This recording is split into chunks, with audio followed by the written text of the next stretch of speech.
Hello बेटा, but I am going to discuss a format of balance sheet. ठीक है, अब जिन स्टूडेंट्स ने तो किया हुआ है ठीक है, पर जिन स्टूडेंट्स का एग्जाम है या जिन स्टूडेंट्स को कुछ भूल गया है या जैसे कनन और अभी ने पहली बार करना है, या उनके लिए बेटा मैं वीडियो बना रहा हूँ। ठीक है जी, इसमें बेटा आपको बैलेंस शीट का जो फॉर्मेट है वो याद रखना पड़ेगा। सबसे पहले हमारी कौन सी आती है, लाइबिलिटी साइड। लाइबिलिटी साइड में सबसे पहले बेटा फिगर आती है that is share holder funds. ठीक है, आपको हेडिंग्स याद रखने पड़ेंगे। फर्स्ट हेडिंग कौन सा आएगा, share holder funds. Share holder funds में बेटा बेसिकली तीन चीज़ें कवर होती हैं। एक तो कवर होती है शेयर कैपिटल, एक कवर होती है रिजर्व एंड सरप्लस, और एक कवर होती है money received against share warrants. इन तीनों चीज़ों को मिला के हमारे क्या बनते हैं, shareholder funds. That is your first category. बेटा उसमें जैसे हमने फर्स्ट पॉइंट लिया शेयर कैपिटल। शेयर कैपिटल बेटा अलग अलग तरह की होती है। फर्स्ट कौन सी होती है, authorised share capital. Authorised share capital बेटा मीनिंग होता है कि maximum amount of shares the company can issue in its whole life, कि अपनी पूरी लाइफ में कंपनी मैक्सिमम जितने शेयर्स इशू कर सकती है उसको हम क्या कहते हैं, उसकी ऑथराइज्ड कैपिटल, या इसको कई बार क्या आ जाता है, नॉमिनल कैपिटल। ठीक है, जैसे इसको बेटा आपको एग्जांपल में ही सीधा ही क्वेश्चन में लिखा होगा, जैसे सपोज कंपनी में क्वेश्चन में लिखा हो the company is having 1 lakh authorised capital shares of ₹10 each, कि कंपनी के शेयर्स कितने हैं, 1 लाख जो मैक्सिमम इशू कर सकती है, और एक शेयर की वैल्यू कितनी है, ₹10। सो 10 लाख होगी, सो 10 लाख उसकी बन गई ऑथराइज्ड शेयर कैपिटल। सेकंड होती है बेटा इशूड शेयर कैपिटल। इशूड का मीनिंग क्या होता है, the company which wants to issue, means वो वाले शेयर्स जो कंपनी पब्लिक को देना चाहती है। ठीक है, जैसे मैंने एग्जांपल लिए कि कंपनी के टोटल शेयर्स कितनी है, 1 लाख, जो वो अपनी पूरी लाइफ में इशू कर सकती है, वो तो उसकी ऑथराइज्ड होगी। उन 1 लाख में से सपोज को कंपनी जो है वो एट प्रेजेंट 40,000 शेयर्स जो है वो पब्लिक को देना चाहती है। सो एट प्रेजेंट कंपनी कितने शेयर्स देना चाह रही है, 40,000, और एक शेयर की वैल्यू कितनी है, ₹10। सो 40,000 इंटू 10 कितना बन गया, 4 लाख। सो 4 लाख कंपनी की बन जाएगी, that is your issued issued capital. ठीक है बेटा, नेक्स्ट उसके बाद आते हैं सब्सक्राइब्ड। सब्सक्राइब का बेटा मीनिंग होता है कंपनी में जितने शेयर्स ऑफर किए हैं उसमें से पब्लिक ने कितने परचेज किए। जैसे मैंने एग्जांपल लिए कि कंपनी एट प्रेजेंट पब्लिक को ऑफर कर रही है 40,000 शेयर्स, पर पब्लिक जो है अगर तो पब्लिक ने 40 के 40 खरीद लिए, फिर तो इट मीन्स जितनी कंपनी की इशूड कैपिटल है उतनी की बन गई, सब्सक्राइब कैपिटल बन गई। पर बाई चांस कई बार क्या होता है, कंपनी ने इशू करना चाहती है कंपनी 40,000 शेयर्स मार्केट में, पर पब्लिक जो है एट प्रेजेंट सिर्फ 25,000 शेयर्स क्या कर रही है, परचेज कर रही है, और एक शेयर की वैल्यू कितनी है, ₹10। सो 25,000 इंटू 10 कितना बन गया, 250। सो 250 क्या बन गई कंपनी की subscribed and fully paid up. ठीक है, और लास्ट में क्या कहती है, subscribe but not fully paid up. Not fully paid up का मतलब क्या होता है, जैसे सपोज कंपनी के बेटा जैसे मैंने एग्जांपल लिया, कंपनी ने कितने शेयर्स पब्लिक ने परचेज किए, 25,000, और एक शेयर ₹10 का है। ठीक है, पर सपोज को पब्लिक उसमें से ₹8 पे कर रही है, ₹2 पे नहीं कर रही। बड़ा कंपनी ने शेयर्स इशू कितने किए थे, 25,000, और पर शेयर कितने पैसे कंपनी को नहीं मिले, ₹2। इस 50,000 कंपनी का डूब गया, नहीं मिला। अब कंपनी को मिलने कितने थे, दैट इज 2,50,000, उसमें से 50,000 कंपनी का डूब गया, इस कंपनी को मिले कितने, 2 लाख। सो क्या बन गई कंपनी की subscribe but not fully paid up. ठीक है बेटा, सो एक बार शेयर कैपिटल मैं नटशेल में रिपीट कर देता हूँ। सबसे पहले ऑथराइज क्या होती है, मैक्सिमम शेयर्स जो कंपनी अपनी पूरी लाइफ में इशू कर सकती है। जैसे मैंने एग्जांपल में लिया है कि पूरी लाइफ में कंपनी कितने शेयर्स ऑफर कर रही है, 1 लाख। सेकंड क्या होती है, issued. Issued means at present, कि कंपनी एट प्रेजेंट कितने शेयर्स पब्लिक को बेचना चाहती है। ठीक है, जैसे मैंने एग्जांपल लिया 40,000। ठीक है, पर पब्लिक जरूरी तो नहीं कि जितने शेयर्स कंपनी ऑफर कर रही पब्लिक सारे के सारे ही खरीद ले। अगर तो कंपनी ने कि पब्लिक ने सारे के सारे ही खरीद लिए, फिर तो 40 क्या बन गई, इशूड, और 40 क्या बन जाएगी, सब्सक्राइब्ड। पर अगर सपोज पब्लिक ने सारे शेयर्स परचेज नहीं किए, जैसे मैंने एग्जांपल लिए पब्लिक ने परचेज किए 25,000 शेयर्स, सो 25,000 शेयर्स आपकी क्या बन गई, सब्सक्राइब्ड। ठीक है बेटा, सो इस तरह से आप शेयर कैपिटल जो है वो डिफाइन करोगे। नेक्स्ट बेटा परफॉर्मेंस में आती है term reserve and surplus. Reserve and surplus बेटा आपने 3 चीज़ें लेनी है। एक तो किसी भी तरह का कोई रिजर्व हो या फंड हो, कोई भी रिजर्व हो, कोई statutory reserve, capital redemption reserve, debenture redemption reserve, general reserve, investment reserve, ठीक, कोई भी रिजर्व हो, ठीक, वो सारे रिजर्व्स या सारे फंड्स जो हैं वो भी रिजर्व एंड सरप्लस में कवर होते हैं। या फिर कोई भी सरप्लस, सरप्लस मीन्स प्रॉफिट हो, प्रॉफिट भी इस पर कवर होता है। और कोई भी सिक्योरिटी प्रीमियम, सिक्योरिटी प्रीमियम का बेटा मतलब होता है कि जब भी कोई कंपनी शेयर्स ज़्यादा रेट पे इशू करती है, सपोज बेटा कंपनी जो है वो शेयर्स मार्केट में इशू कर रही है और उसके एक शेयर की फेस वैल्यू है ₹10, पर कंपनी ने वही शेयर मार्केट में इशू किया ₹12 का। इस कंपनी जो है ₹2 पर शेयर क्या ले रही है, ज़्यादा ले रही है। सो जो कंपनी ₹2 पर शेयर ज़्यादा ले रही है अपने शेयर होल्डर से, उसको हम कहते हैं सिक्योरिटी प्रीमियम। ठीक है, सो तीनों चीज़ें बेटा आपने याद रखनी है, चाहे कोई भी रिजर्व गिवन हो, चाहे आपको कोई भी सरप्लस गिवन हो, चाहे आपको कोई भी सिक्योरिटी प्रीमियम गिवन हो, ये तीनों चीज़ में किस में कवर आती हैं, under that reserve and surplus. उसको थर्ड बेटा आती है money received against share warrants. ये बेटा आपको न्यूमेरिकल में डायरेक्टली गिवन ही होगा, ठीक है। शेयर वारंट्स होते हैं कि जो भी कोई कंपनी में हम इन्वेस्टमेंट करते हैं, अगर हम वारंट्स में पैसा इन्वेस्ट करते हैं तो उसके पे बेटा हमें कोई वोटिंग राइट्स नहीं मिलते। जैसे शेयर्स में हम पैसा इन्वेस्ट करते हैं तो हम कंपनी के शेयर होल्डर्स बन जाते हैं, हमें कंपनी में क्या मिलते हैं, वोटिंग राइट्स मिलते हैं। पर अगर हम कंपनी में वैसे कोई पैसा इन्वेस्ट कर रहे हैं पर हम कंपनी के शेयर होल्डर्स नहीं बन रहे, इट मीन्स वैसे हमने पैसा इन्वेस्ट किया है, तो हमें उसके बदले क्या मिलते हैं, शेयर वारंट्स। ठीक है। सो शेयर वारंट्स का आपको सीधा ही लिखा होगा। सो मेरे पास 3 चीज़ें याद रखनी है, share capital, reserve and surplus and share warrants. इन तीनों को मिला के हमारी क्या बन जाती है, शेयर होल्डर फंड्स। फर्स्ट हो गया। सेकंड बेटा कैटेगरी आती है share application money pending allotment. Share application money pending allotment का मतलब होता है कि कंपनी जो है, जैसे ऐसे बेटा कंपनी में क्या होता है कि जब भी आप किसी कंपनी के शेयर्स परचेज करना चाहते हो, आप कंपनी को पैसे देते हो और कंपनी उसके बदले आपको क्या देती है, शेयर्स दे देती है। वो तो क्या हो गया, ट्रांजेक्शन इज कंप्लीट। आपने कंपनी को पैसे दे दिए, कंपनी उसके बदले आपको क्या दे दिए, शेयर्स दे दिए, उसमें तो ट्रांजेक्शन कंप्लीट हो गई है। पर कई बार फिर तो वो आपकी बन जाती है शेयर कैपिटल। पर कई बार बेटा क्या होता है, पब्लिक ने आपको पैसे तो दे दिए पर अभी तक कंपनी ने पब्लिक को शेयर्स इशू नहीं किए, अभी कंपनी की तरफ से काम किया पेंडिंग है। ठीक है, आपको तो आपने पैसे तो आपने दे दिए हैं कंपनी को, पर कंपनी ने अभी तक आपको शेयर्स अलॉट नहीं किए। और कंपनी शेयर्स अलॉट कर देती फिर तो काम कंप्लीट हो जाता, फिर तो वो क्या बन जाती, शेयर कैपिटल। पर पैसे कंपनी को मिल चुके हैं पर अभी तक कंपनी ने शेयर्स किया, पब्लिक को अलॉट नहीं किए, इसलिए ट्रांजेक्शन इज इनकम्प्लीट। तो उसको हम अलग से शो करेंगे shares application money pending allotment, कि एप्लीकेशन मनी तो कंपनी को मिल गई पर अभी तक कंपनी ने शेयर्स अलॉट नहीं किए। ठीक है।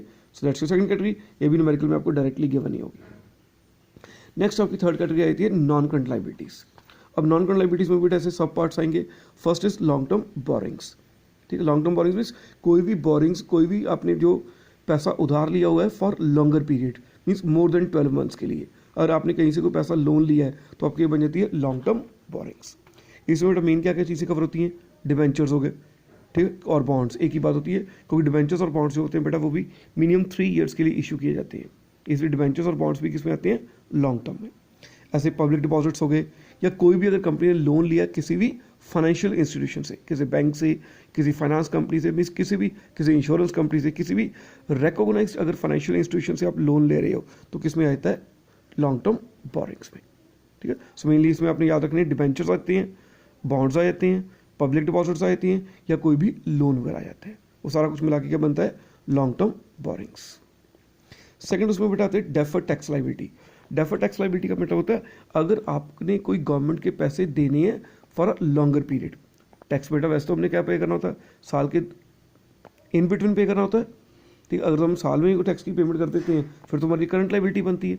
डेफर्ड टैक्स लायबिलिटी बेटा मतलब होती है अगर सपोज अभी 2020 चल रहा है, आपकी टैक्स की पेमेंट 2016 की अभी बाकी है, आपने पे नहीं किया ओवर टैक्स, इट इज वो लॉन्ग टर्म लायबिलिटी जो टैक्स की है वो किस में आती है, डेफर्ड टैक्स लायबिलिटी में। ये भी आपको न्यूमेरिकल में डायरेक्टली गिवन होगा। नेक्स्ट आई थी अदर लॉन्ग टर्म लायबिलिटीज। ये लॉन्ग टर्म बोरिंग से आई, अदर लॉन्ग टर्म बोरिंग्स आ गई। अदर्स में क्या कहते हैं, बस लोन का बड़ा डिफरेंस है। अगर तो आपको क्वेश्चन में सिंपल लोन लिखा हुआ है या लोन फ्रॉम फाइनेंशियल कंपनी लिखा है या बैंक लोन लिखा है फिर तो किस में आएगा, इसमें।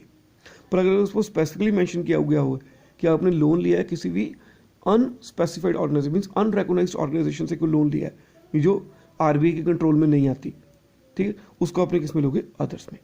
ठीक है, और ये भी तब लेना है अगर न्यूमेरिकल में लिखा हो कि लोन जो है आपको वो अनरिकॉग्नाइज्ड इंस्टीट्यूशन से लिया गया है। अगर नहीं लिखा, सिंपल लोन लिखा है या लोन फ्रॉम बैंक लिखा है या लोन फ्रॉम फाइनेंशियल इंस्टीट्यूशन लिखा है फिर इसमें लेना है लॉन्ग टर्म में, फिर अदर्स में नहीं लेना। क्लियर। उसके बाद आते हैं नेक्स्ट इसमें आते हैं long term provisions. Long term provisions बेटा कौन से होते हैं, वो वाले प्रोविजंस जो क्रिएट किए जाते हैं अगेंस्ट फिक्स्ड एसेट्स। ठीक है, जैसे आपने फिक्स्ड एसेट्स के अगेंस्ट कोई प्रोविजन क्रिएट किया है, जैसे प्रोविजन फॉर डेप्रिसिएशन हो गया, प्रोविजन फॉर वारंटी हो गया, वारंटी भी आपने कोई चीज़ बेची उसके ऊपर वारंटी वगैरह हमें मिलती है ना, वो सारी चीज़ें ये किस में कवर होती है, लॉन्ग टर्म प्रोविजंस में। तो सीधी सी बात आपने याद रखनी है कि कोई भी प्रोविजन अगर किसी फिक्स्ड एसेट के अगेंस्ट क्रिएट किया गया है तो किस में आएगा, लॉन्ग टर्म प्रोविजंस में। क्लियर बेटा। ठीक है, सो इन चारों चीज़ों को मिला के long term borrowings, deferred tax liability, other long term borrowings, the long term provisions, इन चारों को मिला के हमारी क्या बन जाती है, that is non current liabilities. So 3 head हो गए हमारे। चौथा हेड हमारा बेटा करंट लायबिलिटीज। अब करंट लायबिलिटीज हेड बेटा इसके पैरेलल चलेगा, जैसे यहाँ पर थी लॉन्ग टर्म बोरिंग्स, यहाँ पर क्या देंगी, short term borrowings. Short term borrowings क्या होती है कि कोई भी अगर कंपनी ने पैसा कहीं से उधार लिया है for a shorter period, that is for a current year only for 12 months, उसको हम क्या कहते हैं, शॉर्ट टर्म बोरिंग्स। जैसे एग्जाम्पल आ सकती है बैंक ओवरड्राफ्ट हो गया, कैश क्रेडिट लिमिट होगी, डिपॉजिट्स हो गए, या कोई भी शॉर्ट टर्म लोन अगर आपने लिया है किसी भी स्पेसिफाइड फाइनेंशियल इंस्टीट्यूशन से, वही आ गया। ठीक है, नेक्स्ट आते हैं ट्रेड पेबल्स। ट्रेड पेबल्स में कहते हैं क्रेडिटर्स और बिल्स पेबल कवर होते हैं इसमें। नेक्स्ट आती है अदर करंट लाइबिलिटीज। अदर्स में क्या आती हैं, जैसे आउटस्टैंडिंग एक्सपेंस हो गए, इनकम रिसीव्ड ऑन अनपेड, या अपने सारी एग्जांपल्स आपको थोड़ी दिमाग में रखनी पड़ेगी। इन सबको मिला के बनती है आपकी अदर करंट लाइबिलिटीज। और लास्ट में आता है शॉर्ट टर्म प्रोविजंस। ये बेटा इसके ऑपोजिट आएगा। लॉन्ग टर्म प्रोविजंस क्या होती हैं, कोई भी प्रोविजन जो हमने अगेंस्ट क्रिएट किए होते हैं अगेंस्ट फिक्स्ड एसेट्स। ऐसे शॉर्ट टर्म प्रोविजंस कौन से होते हैं, those provisions which have been created against current assets, कि जो भी प्रोविजन हम किसी करंट एसेट के अगेंस्ट क्रिएट करते हैं उसको हम क्या कहते हैं, शॉर्ट टर्म प्रोविजंस। जैसे प्रोविजन फॉर बैड डेट्स हो गया, और प्रोविजन फॉर बैड डेट्स किसके अगेंस्ट होता है, डेटर्स के, और डेटर्स करंट एसेट है इसलिए क्या बन गया, शॉर्ट टर्म। ऐसे प्रोविजन फॉर डेप्रिसिएशन था, डेप्रिसिएशन किसके ऊपर लगती है, फिक्स्ड एसेट्स के, इट मींस क्या बन गया, लॉन्ग टर्म। ठीक है, ऐसे इसमें लिख सकते हो provision for employees benefit, provision for taxation, propose dividend, या कोई भी ऐसा प्रोविजन, ये सारे किसमें आते हैं, इसमें। ठीक है, सेम बेटा आपकी सारी होगी लाइबिलिटी साइड। इसको आपकी हेडिंग्स तो बेटा आपको याद रखने ही पड़ेंगे। ठीक है जी। अब उसके बाद बेटा आती हैं आपकी एसेट्स। अब एसेट्स में पहले बेटा कौन सी आती हैं, नॉन करंट एसेट्स। ठीक है, उसमें पहले कौन सी आती हैं, फिक्स एसेट्स। अब फिक्स एसेट जैसे आप पहले पढ़ ही चुकी हो अपनी +1 वगैरह में भी, कि फिक्स एसेट हमारी दो तरह की होती है, टेंजिबल एंड इनटेंजिबल। टेंजिबल कौन सी होती हैं, which we can see and touch, for example building, और आपकी furniture, equipments, machinery, furniture, vehicles, ठीक, ऑल दीज थिंग्स, ये किसमें आती हैं, टेंजिबल में। इनटेंजिबल में कौन सी आती हैं, all those fix assets which we can't see and touch, for example goodwill, patents, copyrights, trademarks, ये सारे किसमें आते हैं, इनटेंजिबल में। एज नेक्स्ट कैटेगरी बेटा है कैपिटल वर्क इन प्रोग्रेस। ये बेटा अब इसका रिलेशन इसके साथ है, टेंजिबल के साथ। जब भी बेटा एसेट कोई कंप्लीट, जैसे बिल्डिंग के हम एग्जांपल ले लें, अगर सपोज बिल्डिंग बन के कंप्लीट हो चुकी है फिर वो किसमें आती है, टेंजिबल में। पर अगर वही बिल्डिंग अभी इनकम्प्लीट है, मीन्स अंडर कंस्ट्रक्शन है, तो किसमें आएगी, कैपिटल वर्क इन प्रोग्रेस में। मीन्स सीधी बात याद रखनी बेटा, कोई भी टेंजिबल एसेट अगर तैयार हो चुकी है तो इसमें आएगी, और कोई भी टेंजिबल एसेट अभी अंडर कंस्ट्रक्शन है तो इसमें आएगी। ठीक है, ऐसी बेटा आती है इंटेंजिबल एसेट्स। ऐसे ही इंटेंजिबल, अगर इंटेंजिबल एसेट आपकी बन के तैयार हो चुकी है तो किसमें आएगी, इसमें। अगर वो भी अंडर कंस्ट्रक्शन है तो किसमें आएगी, इसमें। मैं कह लो ये दोनों जो है ऊपर वाले से रिलेटेड ही है। अगर काम कंप्लीट हो गया तो इसमें, नहीं हुआ तो इसमें। ऐसे अगर काम इंटेंजिबल कंप्लीट हो गया तो इसमें, और इंटेंजिबल का काम कंप्लीट नहीं हुआ तो इसमें। सो बेटा फिक्स्ड एसेट्स होगी। नेक्स्ट कौन सी आती है, नॉन करंट इन्वेस्टमेंट्स। मीन्स कोई भी ऐसी इन्वेस्टमेंट जो हमने लॉन्गर पीरियड की लिखी होती है उसको हम क्या कहते हैं, नॉन करंट इन्वेस्टमेंट्स, या इसका सेकंड नेम होता है ट्रेड इन्वेस्टमेंट्स, आपने याद रखना है। नेक्स्ट बेटा कौन सी आती है, डेफर्ड टैक्स एसेट्स। अब बेटा डेफर्ड टैक्स लायबिलिटी का उल्टा है। डेफर्ड टैक्स लायबिलिटी में क्या था, अगर आपने गवर्नमेंट के टैक्स के कोई भी पैसे आपको देने रहते हैं फॉर अ लॉन्गर पीरियड तो क्या बन जाती है, डेफर्ड टैक्स लायबिलिटी। और डेफर्ड टैक्स एसेट कब बनती है, कि जब आपने गवर्नमेंट को पहले ही पैसे एडवांस दिए हुए हैं और आपने गवर्नमेंट से पैसे के लेने हैं, अभी वापस लेने हैं, रिफंड लेना है फॉर अ लॉन्गर पीरियड, वो क्या बन जाता है, डेफर्ड टैक्स एसेट्स। ऐसे नेक्स्ट कौन सी है, लॉन्ग टर्म लोन्स एडवांसेस। अब बेटा याद रखना है, ये मैंने आपको पहले भी एक बार बता चुका हूँ, अगर पेपर में अकेला लोन लिखा हो, अकेला वर्ड लोन लिखा हो तो क्या होता है, दैट इज लाइबिलिटी, फिर वो लाइबिलिटी होता है। पर अगर लोन के साथ वर्ड एडवांसेस लिखा हो, लोन्स एंड एडवांसेस, फिर क्या बन जाता है, एसेट। और वो भी अगर आपने किसी को लंबे टाइम के लिए लोन दिया हुआ है तो आपने क्या बन गया, वो लॉन्ग टर्म एसेट, यानी कि इसमें आएगा। ठीक है ना। उसमें क्या कहते हैं, other non current assets. Other non current asset में क्या कहते हैं, आपके कोई भी पैसा जो आपने लॉन्गर पीरियड में किसी से लेना है। ठीक है, सो इन सबको मिला के आपकी बन जाती है नॉन करंट एसेट्स। उसको बढ़ा जाती है करंट एसेट्स। करंट एसेट्स में पहली कौन सी आती है, करंट इन्वेस्टमेंट्स, या इसको हम मार्केटेबल इन्वेस्टमेंट्स भी कहते हैं, या इनको हम बेसिकली टेम्पररी या शॉर्ट टर्म इन्वेस्टमेंट्स भी कहते हैं। ठीक है, वर्ड मीन आपने याद रखना है, मार्केटेबल। ठीक है, so current assets are also known as marketable investments. तो वो सारी इसमें आती है, अगर आपने कोई भी पैसा इन्वेस्ट किया फॉर अ शॉर्टर पीरियड। ऐसे इन्वेंटरी भी स्टॉक, स्टॉक इस चीज़ का हो, चाहे रॉ मटेरियल का हो, चाहे फिनिश गुड्स का हो, चाहे वर्क इन प्रोग्रेस का हो, चाहे लूज टूल्स का हो, चाहे स्टोर्स का हो, किसी भी तरह का अगर कोई स्टॉक है वो स्टॉक भी किसमें आता है, करंट एसेट्स में। ऐसे ट्रेड रिसीवेबल्स, ट्रेड रिसीवेबल कहते हैं डेटर्स एंड बिल रिसीवेबल। ऐसे कैश है, कैश एंड कैश इक्विवेलेंट्स में क्या आता है, आपका कैश हो गया, बैंक बैलेंस हो गया, ऐसा सारा कुछ एक इसमें आता है कैश एंड कैश इक्विवेलेंट्स में। शॉर्ट टर्म लोन्स, जैसे लोन एडवांस यहाँ पर भी किए थे, अगर आपने कंपनी ने किसी को लोन दिया है फॉर अ लॉन्गर पीरियड तो किसमें आएगा, लॉन्ग टर्म में। और अगर कंपनी ने किसी को लोन दिया है फॉर अ शॉर्टर पीरियड किस आएगा, शॉर्ट टर्म में। ऐसे आई थी अदर करंट एसेट्स। ठीक, अदर करंट एसेट्स में क्या आते हैं, जैसे ये सारे, ये आपको नाम याद रखने पड़ेंगे। तो इसके साथ बेटा आपकी ये टॉपिक कंप्लीट हो गया। और लास्ट बेटा आती है, ये अपने 3 नाम याद रखनी है। These are contingent liabilities. Contingent liabilities बेटा कभी भी बैलेंस शीट के अंदर शो नहीं की जाती। कंटीजेंट लायबिलिटीज़ कहाँ पर शो की जाती है? नीचे नोट में। और कंटीजेंट लायबिलिटीज़ बेटा कौन सी होती हैं? The liabilities whose payment depends upon the future, कि कोई भी ऐसी लायबिलिटी जिसकी पेमेंट फ्यूचर पे डिपेंड करती है, ठीक है, उसको हम क्या कहते हैं? कंटीजेंट लायबिलिटीज़, ठीक है ना।